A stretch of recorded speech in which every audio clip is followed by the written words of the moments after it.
Hello everyone, welcome to UGC NET JRF square. तो आज का जो हमारा टॉपिक है वो है लेवल्स ऑफ टीचिंग। तो जब भी हम टीचिंग पढ़ते हैं तो उसमें जो मोस्ट इम्पॉर्टेंट टॉपिक्स हैं उसमें one of the topic is levels of teaching. और जब भी हम लेवल्स ऑफ टीचिंग की बात करते हैं तो हमारे दिमाग में एक पिरामिड जैसा फिगर आता है जिसमें 3 लेवल होते हैं। सबसे पहला लेवल या सबसे लोएस्ट लेवल जो है मेमोरी लेवल होता है, उसके बाद अंडरस्टैंडिंग लेवल और उसके बाद रिफ्लेक्टिव लेवल होता है। ठीक है, तो मेमोरी लेवल जो होता है हमारा वो सबसे लोएस्ट क्यों है? क्योंकि जो हम जब एजुकेशन कोई बच्चा लेना स्टार्ट करता है, जब वो स्कूल जाता है, तो जो उसकी जर्नी स्टार्ट होती है वो एक मेमोरी लेवल में आती है, क्योंकि वो सबसे लोएस्ट लेवल की नॉलेज होती है। उसमें ज्यादा फोकस रटने पर या मेमोराइज करने पर होता है, इसलिए इसे हम मेमोरी लेवल ऑफ टीचिंग कहते हैं। उसके बाद आता है अंडरस्टैंडिंग लेवल। जब हम कॉलेज में एंटर करते हैं, जब हम मेमोरी लेवल की क्वालिटीज तो हमारे अंदर ऑलरेडी होती हैं, लेकिन उसके साथ साथ जो हम नई चीजें सीखते हैं, फैक्ट्स वगैरह को रिलेट करते हैं और चीजों को समझना शुरू करते हैं, तो हमारा वो अंडरस्टैंडिंग लेवल कहलाता है। उसके बाद जब हम और हायर लेवल की एजुकेशन के लिए जाते हैं, जैसे हमारा रिसर्च हो गया, जिसमें हमारी memory level plus understanding level की क्वालिटीज तो होती ही हैं, उसके अलावा जैसे हम जब प्रॉब्लम सॉल्व करते हैं, जब हम क्रिटिकल इवैल्यूएशन करते हैं, चीजों को समझते हैं, सोल्यूशन ढूंढते हैं, तो वो हमारा रिफ्लेक्टिव लेवल या हाईएस्ट लेवल का जो हमारी लर्निंग होती है वो कहलाती है। तो अंडरस्टैंडिंग लेवल में हमारा मेमोरी लेवल तो होगा, बिना मेमोरी लेवल के अंडरस्टैंडिंग लेवल पॉसिबल नहीं है। बिना स्कूल जाए आप कॉलेज में कैसे जा सकते हो? वैसे ही जब आप अंडरस्टैंडिंग लेवल में जाओगे तो मेमोरी लेवल आपके अंदर होगा ही। वैसे ही रिफ्लेक्टिव लेवल के अंदर memory level plus understanding level दोनों होता है। जब आप रिसर्च के लिए जाते हो तो जो नॉलेज आपने स्कूल में गेन की होती है और कॉलेज में गेन की होती है वो तो आपके अंदर होती ही है। तो बिना मेमोरी लेवल और बिना अंडरस्टैंडिंग लेवल के रिफ्लेक्टिव लेवल पॉसिबल नहीं है। आइए अब देख लेते हैं कि किसने कौन सा लेवल दिया है। तो मेमोरी लेवल हमारा हर्बर्ट ने दिया है, अंडरस्टैंडिंग लेवल हमें मॉरिसन ने और रिफ्लेक्टिव लेवल हमें हंट ने दिया है। हालांकि चांसेस बहुत कम है कि इससे क्वेश्चन बने, पर पहले ये इससे क्वेश्चन आ चुके हैं और ये बहुत ही इंपॉर्टेंट है, हमें ये पता होना चाहिए। तो आप इसे 5-6 बार पढ़ेंगे, आपको ये याद हो जाएगा।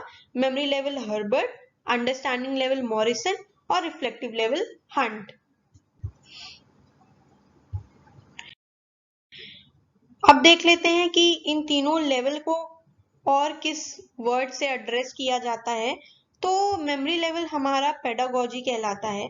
मतलब जो छोटे लेवल या जो बच्चों को जो सिखाया जाता है, उनको जो पढ़ाया जाता है, वो होता है पेडागोजी। और जब हम क्वेश्चन देखते हैं जिसमें पेडागोजी लिखा होता है तो हम कंफ्यूज हो जाते हैं। तो हमें ध्यान रखना है कि जहां पर भी पेडागोजी से सवाल हो वहां पे मेमोरी लेवल के बारे में बात हो रही है और मेमोरी लेवल की क्वालिटीज हमें पॉइंट आउट करनी है। फिर हमारा आता है एंड्रागोजी। एंड्रा से हमारा मतलब है अडल्ट। तो जब हम एडल्ट हो जाते हैं, जब एडल्ट लर्निंग होती है वो हमारी अंडरस्टैंडिंग लेवल में आती है। तो हमें ध्यान रखना है जहां पे भी एंड्रागोजी के बारे में पूछा गया है वहां अंडरस्टैंडिंग लेवल की बात हो रही है। फिर आता है ह्यूटागोजी। ह्यूटा से हम समझ सकते हैं हायर, यानी जो हायर लेवल की जो लर्निंग है वो कहलाती है ह्यूटागोजी। और हमें पता है हायर लेवल हमारा कौन सा है, रिफ्लेक्टिव लेवल है। तो जहां पे भी ह्यूटागोजी की बात हो वहां ये समझ लीजिए कि रिफ्लेक्टिव लेवल की बात हो रही है। तो पेडागोजी हमारा मेमोरी लेवल है, एंड्रागोजी हमारा अंडरस्टैंडिंग लेवल है और ह्यूटागोजी हमारा रिफ्लेक्टिव लेवल है। अब देख लेते हैं ऑब्जेक्टिव्स। तो मेमोरी लेवल के क्या ऑब्जेक्टिव्स हैं हमारे? सबसे पहला है knowledge gained by the learner is basically factual, which is acquired through memorization and rote learning. यानी कि जो नॉलेज गेन होती है मेमोरी लेवल में वो बेसिकली फैक्चुअल होती हैं और उसे मेमोराइजेशन और रोट लर्निंग के थ्रू सिखाया जाता है। यानी जो छोटे बच्चे होते हैं उनको चीजें रटा दी जाती हैं, उनको चीजें दिमाग में बार बार रिपीट करवा के उनके दिमाग में, उनके मेमोरी में डाल दी जाती है। ठीक है। दूसरा है simple memorable things are taught to student. Obvious है, जब छोटे लेवल की बात हो रही है तो सिंपल चीजें सिखाई जाएंगी जो आसानी से उनको याद हो जाए, जो आसानी से उनके दिमाग में बैठ जाए। बहुत कॉम्प्लेक्स टॉपिक नहीं पढ़ाए जाते हैं मेमोरी लेवल में। फिर हमारा है subject matter is organised and well structured. जो हमारा सब्जेक्ट मैटर है वो ऑर्गेनाइज्ड होता है, एक स्ट्रक्चर्ड वे में होता है। हमारे पास एक सिलेबस होता है, एक पैटर्न होता है, हमें पता होता है कि उसके अकॉर्डिंग ही हमें पढ़ना है, इतना पढ़ना है, ये टॉपिक्स पढ़ने हैं, ये चैप्टर पढ़ना है। तो वो एक स्ट्रक्चर्ड वे में होता है। The main objective is imparting knowledge and information to the learner. जो मेन ऑब्जेक्टिव है हमारा मेमोरी लेवल का वो है कि हम जो बच्चे हैं उनको जो नॉलेज प्रोवाइड कर सके, इंफॉर्मेशन प्रोवाइड कर सके, क्योंकि ये ही सबसे बेसिक लेवल, सबसे लोएस्ट लेवल की ही एजुकेशन जो है वो होती है। तो इसमें हम उन्हें जो नॉलेज है, इंफॉर्मेशन है, वो उनको प्रोवाइड करते हैं। It is the lowest level of knowledge and covers only knowledge-based objectives of Bloom's taxonomy. Bloom's taxonomy क्या है ये हम सेपरेट वीडियो में पढ़ेंगे। तो अभी के लिए समझ लीजिए कि जैसे इंडिया में हमारा लेवल्स ऑफ टीचिंग है, वैसे ही यूनिवर्सिटी ऑफ शिकागो में बेंजामिन ब्लूम ने ब्लूम टैक्सोनॉमी दिया था और इसी से इंस्पायर होके हमारा लेवल्स ऑफ टीचिंग आया है। तो ब्लूम्स टैक्सोनॉमी में भी मेमोरी लेवल जो है वो लोएस्ट लेवल ऑफ नॉलेज मानी जाती है और इसमें जो ऑब्जेक्टिव बेस्ड नॉलेज है सिर्फ उनको ही कवर किया जाता है। अब देखते हैं objectives of understanding level of teaching. तो सबसे पहला है it aims at understanding of instructional messages by means of interpretation, exemplification, classification, comparison, inference of instructional messages। तो मेमोरी लेवल से एक स्टेप और ऊपर चले जाते हैं हम अंडरस्टैंडिंग लेवल में, जिसमें हम चीजों को समझना, उनको अंडरस्टैंड करना शुरू करते हैं। किस तरीके से? एग्जाम्पल के बेसिस पे, इंटरप्रेट के बेसिस पे, क्लासिफिकेशन, कंपैरिजन और इंस्ट्रक्शनल मैसेजेस, इनके बेसिस पे हम चीजों को समझना शुरू करते हैं, फैक्ट्स को समझना शुरू करते हैं। सिर्फ रटने पे और चीजों को मेमोराइज करने पे ध्यान नहीं देते हैं, उससे भी एक लेवल ऊपर हम जाते हैं। The subject is wider and more detailed. It includes the application of principle and generalization of real life situations. जैसे कि जब हम कॉलेज में जाते हैं तो हमारा जो सब्जेक्ट होता है, जो हमारा जो स्ट्रक्चर्ड वे में मेमोरी लेवल में था, वो इस लेवल में आके बहुत ब्रॉड हो जाता है, बहुत वाइड हो जाता है। हम सिर्फ एक पर्टिकुलर चीज को नहीं पढ़ते हैं, हम चीजों को अप्लाई करते हैं रियल लाइफ में। जैसे हमारे प्रैक्टिकल्स होते हैं, हमारे वाइवा होते हैं, हमारे बहुत सारी चीजें होती हैं जिसमें हम प्रैक्टिकली चीजों को सीखते हैं। तो सिर्फ रटने पे हम ध्यान नहीं देते हैं। It includes on the mastery of the subjects. हम किसी पर्टिकुलर सब्जेक्ट पे एक मास्टरी, एक स्पेशलाइजेशन जो होती है वो करते हैं। और जैसे हम मास्टर्स करते हैं तो एक पर्टिकुलर सब्जेक्ट को चूज करते हैं, हम उसमें मास्टरी गेन करते हैं, वो हमारा अंडरस्टैंडिंग लेवल में आता है। Application objectives include the use of a proper procedure. इसमें एक प्रॉपर प्रोसीजर के अंदर जो होता है एक चीजें होती हैं। Application objective include the use of a proper procedure. ठीक है। फिर है हमारा reflective level of teaching. Reflective level of teaching में सबसे पहला है हमारा it is highly thoughtful and useful. The students occupy the primary place and the teacher assume the secondary place. तो यहाँ पे हमारा क्या हो जाता है कि जो टीचर होता है वो सेकेंडरी हो जाता है और जो हमारे स्टूडेंट्स होते हैं वो प्राइमरी हो जाते हैं।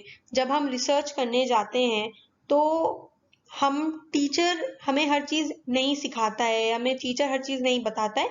हम टीचर्स की गाइडेंस के अंदर होते हैं पर चीजें हम खुद करते हैं, हम खुद ही थॉटफुल एंड यूजफुल, जैसा कि इसमें लिखा है, हम खुद ही चीजों को इवेलुएट करते हैं, उन्हें प्रॉब्लम फाइंड करते हैं, उसका सोल्यूशन ढूंढते हैं। तो जो स्टूडेंट्स होता है उसकी पोजीशन जो होती है वो प्राइमरी हो जाती है।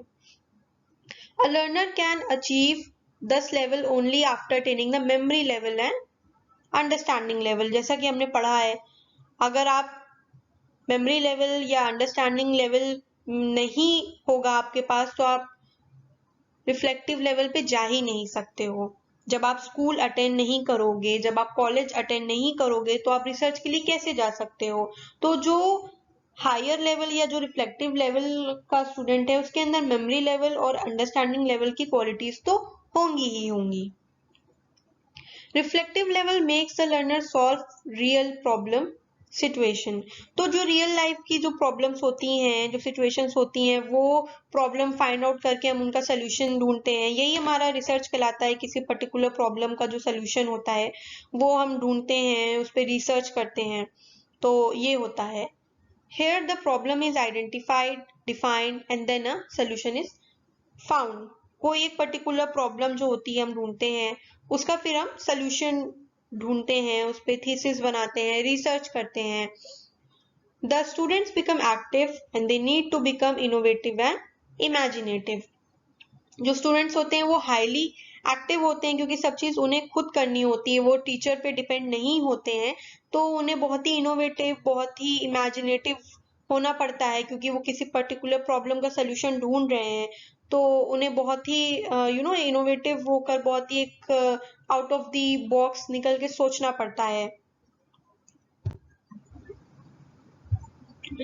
तो अब हम देखते हैं कि जो मेमोरी लेवल, अंडरस्टैंडिंग लेवल और रिफ्लेक्टिव लेवल है, इनमें हम कैसे डिफरेंशिएट करेंगे। जब हमसे सवाल पूछा जाएगा तो कैसे हम फाइंड आउट करेंगे कि कौन सी क्वालिटीज मेमोरी लेवल की है, कौन सी क्वालिटीज हमारी अंडरस्टैंडिंग लेवल की है और कौन सी क्वालिटीज हमारी रिफ्लेक्टिव लेवल की है। तो जब भी मेमोरी लेवल की हम बात करते हैं तो हम चार पांच जो कीवर्ड्स हैं उनको अगर ध्यान में रख लेंगे तो हम बहुत आसानी से इसके क्वेश्चन को टैकल कर लेंगे। तो जब भी हमसे मेमोरी लेवल से सवाल आएगा, उसमें हमसे उनकी क्वालिटीज या फीचर्स के बारे में पूछा जाएगा, तो हमें याद रखना है कि कहीं पर भी अगर रिकॉल, रिमेंबर, मेमोराइज या रोट लर्निंग जैसी चीजें हैं तो वो मेमोरी लेवल की क्वालिटीज हैं। जैसा कि हमने पढ़ा, rote learning, memorisation, remember, recall, ये सब जो है छोटे लेवल के बच्चों को इस तरीके से पढ़ाया जाता है। तो जहां पर भी ये कीवर्ड्स आपको दिखेंगे तो आपको समझ जाना है कि ये मेमोरी लेवल की बात हो रही है। फिर है हमारा अंडरस्टैंडिंग लेवल। अंडरस्टैंडिंग लेवल में जब भी हमारा example, explain in own words, relationship between facts, इस तरह के कीवर्ड्स होंगे तो हमें समझ जाना है कि वहां पे अंडरस्टैंडिंग लेवल की बात हो रही है। जब रिलेशन फैक्ट्स के बीच में रिलेशनशिप देखा जाए या अपने ओन वर्ड्स में हम आंसर्स को एक्सप्लेन करें या एग्जाम्पल या फिर डिफ्रेंसिएशन, कंपैरिजन के बेसिस पे हम जब सीखते हैं तो वो अंडरस्टैंडिंग लेवल पे आएगा। तो ये कीवर्ड्स हमें ध्यान रखने हैं। फिर है हमारा रिफ्लेक्टिव लेवल। रिफ्लेक्टिव लेवल हमारा हाईएस्ट लेवल है, हम जानते हैं। तो जहां पर भी high level thinking, problem solving, critical thinking, creative thinking, ये सब कीवर्ड्स यूज होंगे तो वहां पर हमारा रिफ्लेक्टिव लेवल की बात हो रही है। तो ये कीवर्ड्स हैं कुछ जो हमें ध्यान रखने हैं इन तीनों के लिए। इससे बहुत आसानी से हम ढूंढ लेंगे कि कौन से फीचर्स किस लेवल के हैं। तो इनको आप अपने दिमाग में बैठा लीजिए। आइए अब कुछ क्वेश्चंस देख लेते हैं। ये प्रीवियस ईयर क्वेश्चंस हैं कुछ, जिससे हम कुछ रिवीजन हो जाएगा। तो ये मैच द फॉलोइंग है, match two sets and select the code to indicate your answer. Reflective level, understanding level और मेमोरी लेवल हमें दिया है, इनकी जो भी क्वालिटीज हैं वो हमें मैच करनी है। सबसे पहला है facilitate recalling and recognition of facts.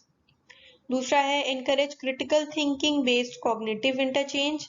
तीसरा है protect personal interest and attitude, enhance scope of seeing relationship and meaning। तो जो हमारा क्रिटिकल थिंकिंग है, हमें पता है कि ये हमारा रिफ्लेक्टिव लेवल जो है उस पे होता है। और कॉग्निटिव, ये भी ध्यान रखिएगा कि जहाँ पे कॉग्निटिव इंटरचेंज या कॉग्निटिव वर्ड हो तो वो वहां रिफ्लेक्टिव लेवल की ही बात हो रही है। तो क्रिटिकल थिंकिंग है हमारा, हमने भी पढ़ा कि ये हमारा रिफ्लेक्टिव लेवल होता है। फिर हमारा है पहला, facilitate recalling and recognition of facts. तो रिकॉलिंग जहाँ पे होता है, अभी हमने पढ़ा, रिकॉग्निशन ऑफ फैक्ट्स जहाँ पे होता है वो हमारा मेमोरी लेवल होता है। तो ये हमारा मेमोरी लेवल हो जाएगा। और उसके बाद protection, personal interest and attitude, और दूसरा है enhance scope of seeing relationship and meaning. तो जहाँ पे भी रिलेशनशिप और मीनिंग आएगी वहां पे हमारा अंडरस्टैंडिंग लेवल होता है। तो ये हमारा अंडरस्टैंडिंग लेवल हो गया। तो हमारा आंसर हुआ बी, ऑप्शन बी।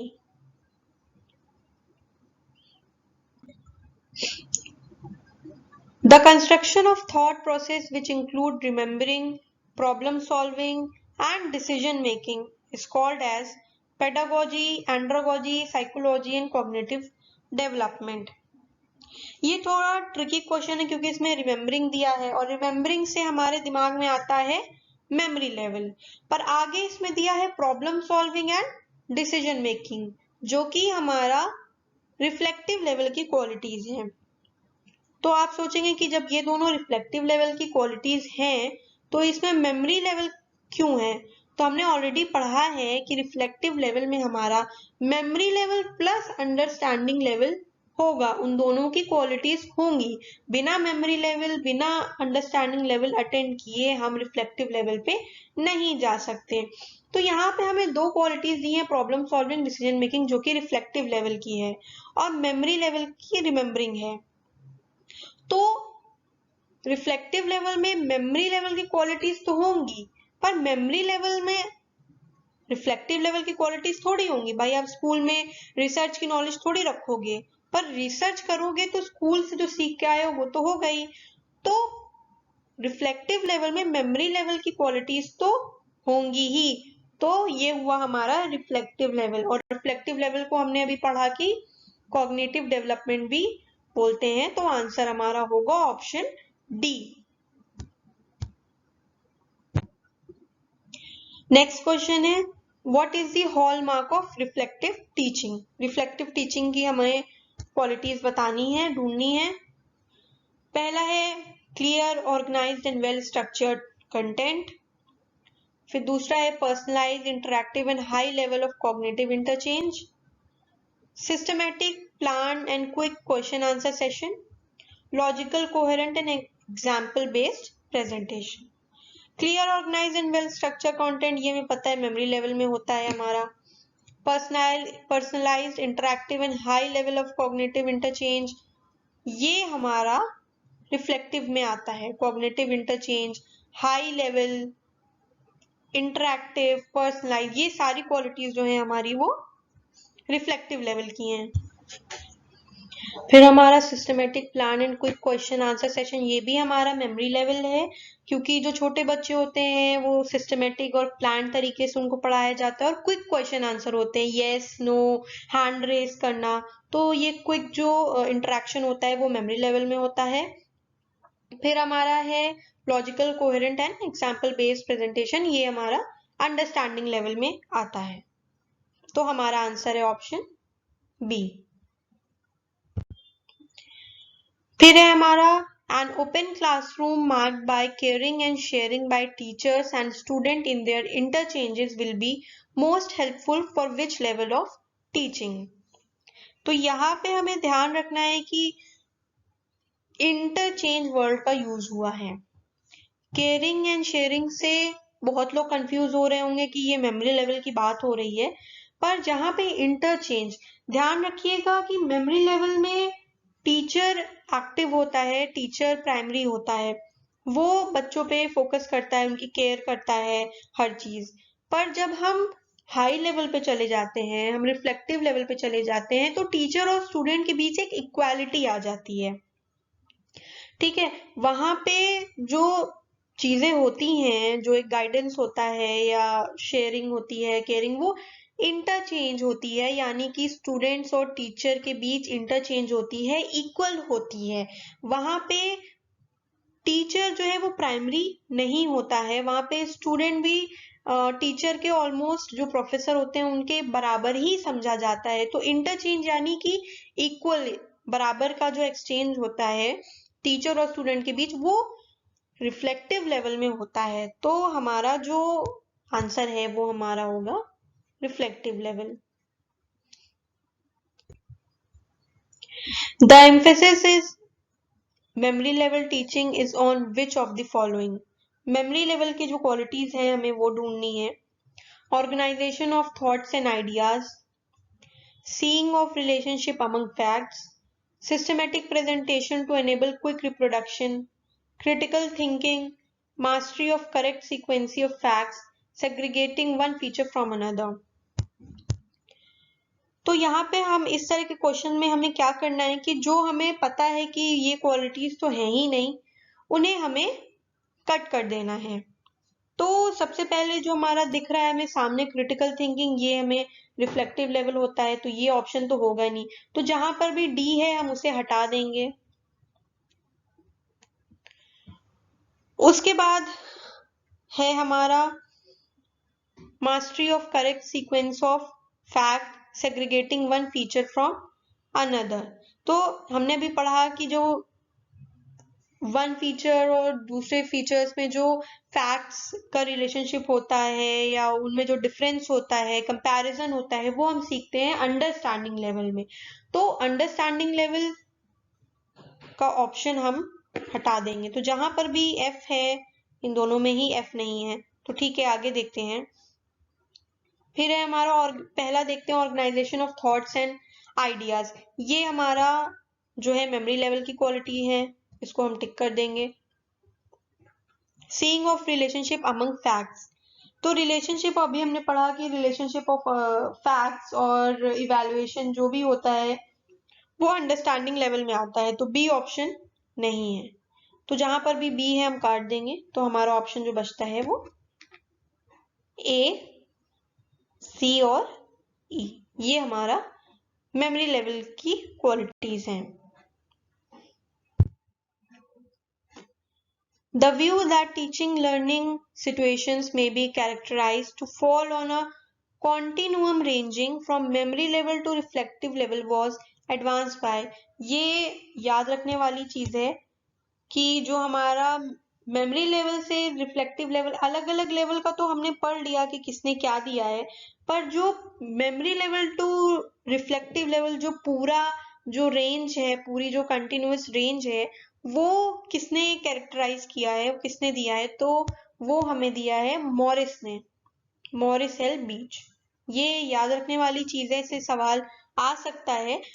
अलग अलग लेवल किसने दिया है वो भी ध्यान में रखना है, और जो तीनों पूरे हम पिरामिड की बात करें from memory level to reflective level, तो वो हमें मॉरिस ने एक्सप्लेन किया है। So thank you for today. अब और भी टॉपिक्स हम देखेंगे नेक्स्ट वीडियो में।